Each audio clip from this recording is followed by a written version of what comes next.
السلام علیکم ورحمۃ اللہ تعالی وبرکاتہ۔ الحمدللہ رب العالمین والعاقبۃ للمتقین والصلاة والسلام علی سید الاولین والآخرین وآلہ الطیبین الطاہرین وصحبہ الاکرمین اجمعین۔ اما بعد، قال اللہ تبارک وتعالی فی القرآن المجید الفرقان الحمید فاعوذ باللہ من الشیطان الرجیم بسم اللہ الرحمن الرحیم۔ الأخلاء يومئذ بعضهم لبعض عدو إلا المتقين۔ صدق الله مولانا العظيم وبلغنا رسوله الأمين الكريم ونحن على ذلك لمن الشاهدين والشاكرين والحمد لله رب العالمين۔ لي خمسة نطفي بها حر الوباء الحاتمة المصطفى والمرتضى وابناهما والفاطمة۔ میرے لیے یہ پنجتن ہے دافع رنج و بلا، میرے لیے یہ پنجتن ہے دافع رنج و بلا، شاہ خدا شیر خدا حسن و حسین و فاطمہ۔ شاہ خدا شیر خدا حسن و حسین و فاطمہ، اور نہیں ہے دوسرا تم سا کوئی محبوب سبحانی، نہیں ہے دوسرا تم سا کوئی محبوب سبحانی۔ محمد کا، علی کا، فاطمہ کا راحت جانی، اور تو ہے حسنین کا بے شبہ شبہ نور نورانی۔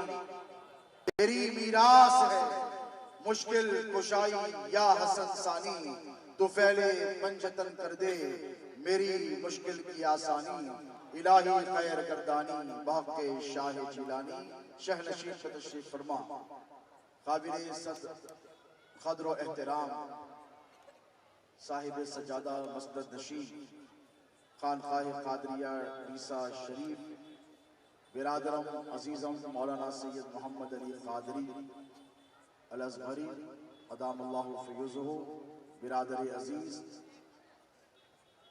مولانا سید حسن علی باوا مجاہد الاسلام، علامہ سید عالمگیر اشرف قادری اشرفی، شہ نشین پر تشریف فرما۔ معزز و مکرم علماء ربانی، سادات کرام، مشائخ اعظام، برادران ملت اسلامیہ، پس پردہ تشریف فرما، عفت معاب خواتین اسلام، السلام علیکم ورحمۃ اللہ وبرکاتہ۔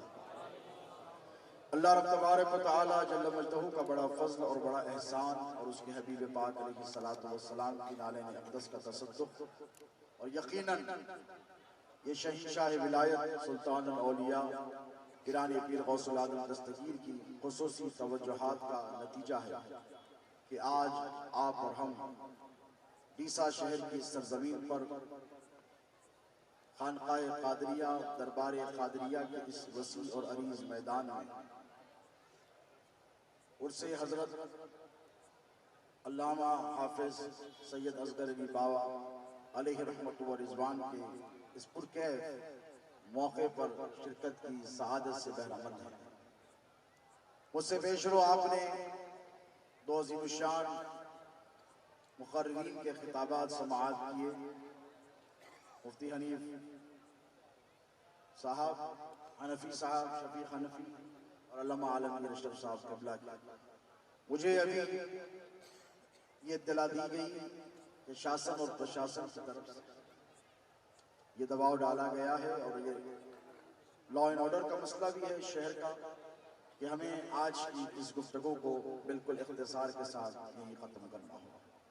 بہت کچھ سوچ سمجھ کر آیا تھا اور بہت کچھ ارادے تھے کہ آپ سے بہت باتیں کی جائیں، لیکن حالات نازک ہیں، لہٰذا چند باتیں آپ کی خدمت میں عرض کروں۔ مجھ سے پیشرو مقررین نے اپنے خطابات میں جو ارشاد فرمایا، یقیناً ڈیسا کی سرزمین سے، بھائی جان باوا کے آستانے سے اجمیر معلیٰ تک، اور اجمیر معلیٰ سے بغداد کی سرزمین تک، جدھر دیکھو علی کی آل، علی کی اولاد کا راج ہے، اور آپ خوش نصیب ہیں کہ اللہ نے آپ کو ایسے حکمران عطا فرمائے ہیں جو آپ کی جسمانی ہی نہیں بلکہ روحانی ضرورتوں کا بھی انتظام کر رہے ہیں۔ یہ عرس مبارکہ کا موقع ہے، اور یہ خانقاہ قادریہ ڈیسا ہے۔ دوستو خانقاہ اسے نہیں کہتے کہ صرف محفل سجائی بلایا گیا، آپ کو سرور بخشا گیا پھر بڑھایا گیا۔ خانقاہ اسے کہتے ہیں کہ جب تم کو جو ضرورت پڑے اس ضرورت کا تکملہ کرنے والی دانشگاہ کو، انسٹیٹیوٹ کو خانقاہ کہتے ہیں۔ اور مجھے خوشی ہے، مجھے مسرت ہے کہ ڈیسا شریف کی اس خانقاہ سے اسی پیغام کو عام کیا جا رہا ہے جو پیغام آج سے 900 برس سرزمین بغداد پر سرکار پیران پیر غوث اعظم دستگیر نے دیا تھا۔ دوستو جس طرح انبیاء میں نبی پاک علیہ السلام کی ذات والا صفات ممتاز ہے، یگانہ ہے، ٹھیک اسی طرح اولیاء میں ہمارے اور آپ کے پیر پیران پیر غوث اعظم دستگیر کا مقام و مرتبہ ہے۔ عمومی طور پر ایک کانسیپٹ ہے کہ ولی کے ساتھ ہی کرامت، ولی ہے تو کرامت ہے، کرامت ہے تو ولی ہے۔ عمومی طور پر یہ ہمارا خیال ہے، ہماری آئیڈیالوجی ہے کہ ولی ہوگا تو کرامت کا ظہور ہوگا۔ یاد رکھو کہ ولایت کا ایک جزء، ایک حصہ، ایک جہت کرامت ہے۔ کیا ہے؟ ایک جہت کرامت ہے، اور کرامت کے علاوہ اولیاء اللہ کی جو صفات ہیں ان میں سب سے زیادہ جس بات پر توجہ کی گئی وہ علم ہے۔ کیا ہے؟ علم ہے، عمل ہے، تربیت ہے، تزکیہ ہے، تصفیہ ہے، عوام کی بلا تفریق مذہب و ملت خدمت کا جذبہ ہے، اس کا درس ہے۔ اور یہ ساری چیزیں جس ذات میں تنہا نظر آتی ہے اور صبح قیامت تک دانشوروں کو نظر آتی رہے گی، وہ ہمارے اور آپ کے پیر پیران پیر غوث اعظم دستگیر کی ذات ہے۔ استقامت، آج خانقاہ قادریہ میں استقامت کا درس دیا جائے گا، آج خانقاہ قادریہ ڈیسا میں اتحاد کا درس دیا جائے گا، آج خانقاہ قادریہ ڈیسا میں رفاع عام کا درس دیا جائے گا۔ یہاں پر دیکھیں سرکار سیدنا احمد کبیر رفاعی کی اولاد بھی موجود ہے، آپ نے ان کے خاندان کے اوصاف حمیدہ سنے۔ یہاں دیکھیں اچھوشا مقدسہ بھی موجود ہے، یہاں دیکھیں حیدرآباد سے خانقاہ قادریہ کا یہ خادم آپ کے پاس آیا ہے، اور کس لیے آیا ہے؟ صرف اس لیے آیا ہے، یہ پیغام دینے کے لیے آیا ہے کہ تصوف کے پیغام پر آپ کو عمل کرنا ہوگا۔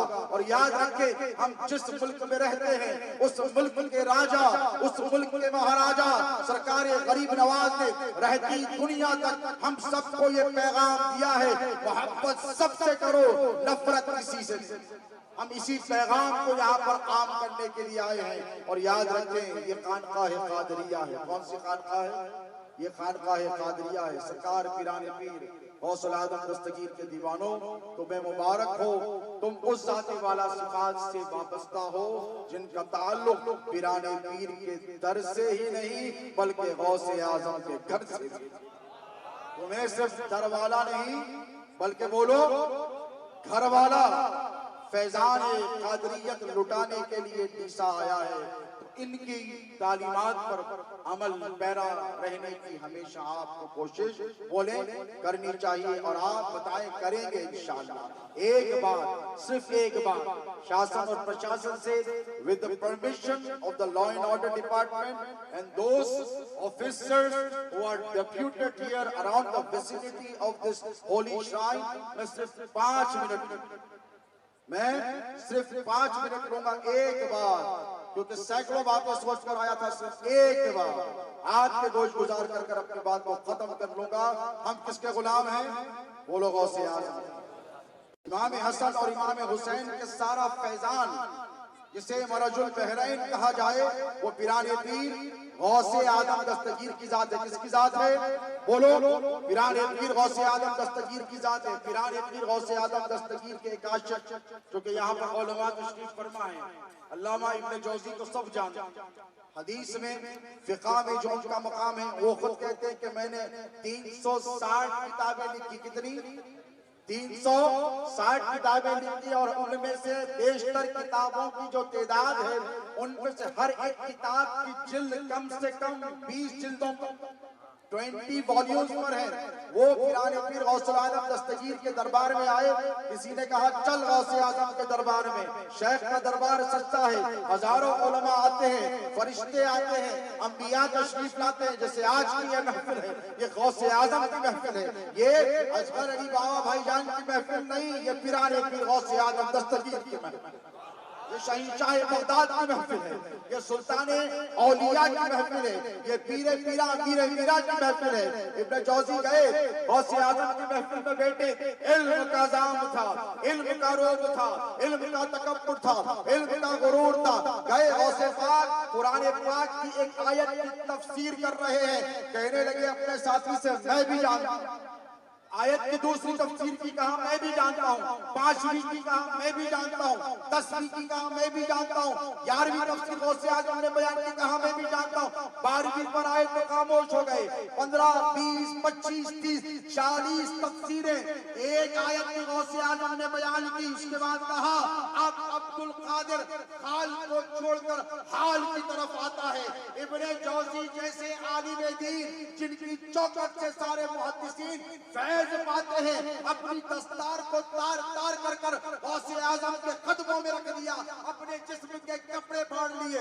انہوں نے ایسے عظیم الشان عالم دین, صرف ایک واقعہ بن کر کر رہا ہوں, ان کا ذکر میں نے اس لیے ضروری سمجھا کہ آپ کو پتا چلے کہ میں حوالہ کس کا دے رہا ہوں, ورنہ بات یہ ہوگی معذرت آئے پتہ نہیں کہاں کہاں کے حوالے. آپ متفق ہو گئے, علماء متفق ہیں اپنے علمی مقام پر. وہ اپنی ایک کتاب میں صرف سادات کا مقام بتا رہا ہوں اور سادات کی خدمت کا صلہ بتا رہا ہوں. جو بھائی جان بابا کی زندگی بھر کا طریقہ کار رہا ہے اس پر عمل کرو گے, جو ان کی تعلیمات ہے اس پر عمل کرو گے. حضرت ابن جوزی اپنی کتاب البر والصلہ میں ایک واقعہ درج کرتے ہیں سادات کرام کی خدمت کا. آج سیدوں سے ان کی سیادت کا ثبوت مانگا جا رہا ہے. سن لو, متفق ہو ابن جوزی کی ذات پر, ان کے علمی مقام پر. وہ لکھتے ہیں اپنی کتاب البر والصلہ میں ابن جوزی میں, وہ خود لکھتے ہیں کہ ایک مرتبہ کا واقعہ ہے کہ ایک مقام سے ایک سیدانی نے نقل مقام کر کر ایک سمرقند کے علاقے میں آئے اور بھوکی تھی, بیٹیاں تھیں, کوئی خدمت گزار نہیں تھا, کوئی پرسان حال نہیں تھا. ایک مسلمان اپنا دربار سجا کر لوگوں کے ساتھ بیٹھا تھا, اس کے پاس پہنچی اور اس میں بات پہنچ کر اپنا حال سنایا. تو اس بدبخت نے کہا کہ اگر تیرے پاس کوئی ثبوت ہے کہ تو سیدانی ہے تو جا ثبوت دے. وہ وہاں سے مایوس لوٹی, ایک مجوسی کی مجلس سجی تھی, وہاں پر گئی, کہا میں سیدانی ہوں, خاندان رسول سے میرا تعلق ہے, میں نبی کی آل ہوں. اس نے کہا اچھا تم اسلام کے پیغمبر کی شہزادی ہو, آؤ میرے گھر. اپنی بیوی کو بھیجا, ان کی بیٹیوں کو بلایا, خدمت کی. یہ بندہ جب سویا حضور کو خواب میں دیکھا کہ حشر کا میدان برپا ہے, یہ خواب دیکھ رہا ہے اور اس خواب میں یہ عالم ہے کہ حشر کا میدان برپا ہے. ایک محل کے سامنے حضور ٹھہرے ہیں اور حضور سے اس نے سوال کیا کہ یا رسول اللہ یہ کس کا محل ہے؟ تو حضور نے کہا ایک موحد کا محل ہے, ایک مسلمان کا محل. تو کہا یا رسول اللہ میں بھی تو ہوں. حضور نے رخ پھیر لیا, اس سے رخ پھیر لیا, کہنے لگا یا رسول اللہ میں مسلمان ہوں. جوزی لکھتے ہیں کہنے لگا میں مسلمان ہوں. تو حضور نے کہا تیرے پاس کوئی ثبوت ہے تو جا لے کر آ کے تو مسلمان. روتا ہوا اٹھا, سمجھ گیا ماجرا, سیدانی کو ڈھونڈتا گیا, پتا چلا مجوسی کے گھر میں. کہنے لگا 10,000 درہم دے دو, لے لے, ساری دولت لے لے, سیدانی کو مجھے دے دے. وہ شخص مجوسی برآمد ہوا, کہنے لگا ساری دنیا کی دولت دے دے گا تو سیدانی کو تیرے حوالے نہیں کروں گا, اس لیے کہ تو جو خواب دیکھ کر آیا ہے اور خواب میں جو محل دیکھ کر آیا ہے وہ محل کسی اور کا نہیں, اس سیدانی کے قدموں کی برکت ہے کہ وہ میرے گھر آئی تو جناب محمد رسول اللہ میرے گھر آئے اور نبی نے مجھے کلمہ پڑھا کر مسلمان بنایا, اور وہ محل کسی اور کا نہیں میرا. دوستو یہ سادات کرام کا مقام ہے جو ان کی خدمت ہے. اس سے میرے برادر کبیر علامہ سید عالمگیر اشرف نے ایک واقعہ کہنے کے لیے خانقاہ کے وقت کہا تھا. آواز صحیح نہیں تھی, بلکہ میں عرض کر دوں کہ آج خانقاہ ڈھیسا سے ہم اتحاد کا پیغام دیتے ہیں. کس کا؟ تمام مسلمانوں کو. دیکھیں ملک کے حالات بڑے نازک تر ہیں, اب آپس میں اختلافات کی کوئی گنجائش نہیں ہے. یاد رکھو, ایک تاریخی جملہ دے رہا ہوں کہ 1400 برس پہلے مسلمانوں کے درمیان 2 جنگیں ہوئی. ایک کا نام جنگ جمل، ایک کا نام جنگ صفین، فائدہ کسی کا نہیں ہوا. 70,000 صحابہ اور تابعین کا قتل عام کیا گیا. تو مسلمانوں جن معاملات کی وجہ سے مسلمانوں میں اختلافات ہوئے تھے اور ہزاروں مسلمان شہید ہوئے تھے، آج انہی فتنوں کو کچھ کم ظرف ہندوستان کے بارڈر کے اس پار سے آج اچھالنے کی کوشش کر وہی حالات کو پھر سے برپا کرنے چاہتے ہیں. مسلمانوں تمہیں ہوش کے ناخن لینے ہوں گے اور اپنے آستینوں میں چھپے ہوئے سانپوں کو پہچاننا پڑے گا. اتحاد اہل سنت، سانپوں کو تمہیں پہچاننا پڑے گا. کوئی یاد رکھو پاکستان الگ ہوا، آج پچھلے 75 سال یا 60 سال سے وہاں سے دہشت گردی سے ہم دوچار. ہم اس ملک سے ہمارا کوئی لینا دینا نہیں ہے. ہم ہندوستانی تھے، ہم ہندوستانی ہیں، ہم ہندوستانی رہیں گے انشاءاللہ. ہمیں فخر ہے کہ ہم ہندوستانی ہیں. We take pride in being an Indian. بولو ہمیں ہندوستانی ہونے پر فخر ہے. ہمیں اس لیے فخر نہیں ہے کہ یہاں کون حکومت کر رہا ہے، ہمیں اس لیے فخر ہے کہ سنجر کی زمین چھوڑ کر میرے خواجہ ہندوستان کو اپنا مسکن بنانے آئے. ہمیں اس بات پر فخر ہے اور رہے گا. یار سلام و صحبت باقی باتیں بہت کرنے کی ہیں.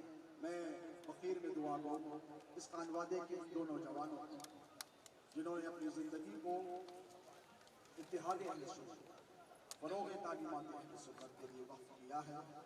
میں آپ سے ایک ہی بات کا خواہش مند ہوں کہ جس طرح میرے نبی نے فرمایا تھا کہ دو بھاری بھرکم چیزیں، کیا کہا تھا؟ دو بھاری بھرکم چیزیں چھوڑے جا رہا ہوں، ایک کتاب اللہ ہے اور ایک میری عطرت ہے، یہ عطرت رسول ہے.